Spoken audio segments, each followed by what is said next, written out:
всех посетить Витебский городской приют для безнадзорных животных. Мы ждем вашей помощи, а также надеемся, что наши питомцы, которые привиты, стерилизованы, найдут в большом своем количестве новых хозяев. Приезжайте к нам в гости, приезжайте к нам с помощью. У нас большая территория, будем за все благодарны и спасибо скажем.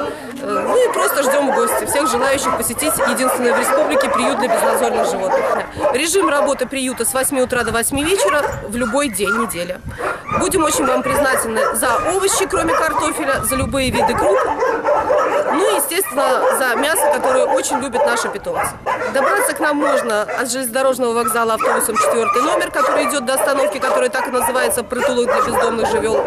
Либо на автомобиле, это за областным ГАИ, поворот с Московского проспекта, за областной ГАИ, и дальше на трассе будет стоять указатель «Приют для животных, повернуть снова направо».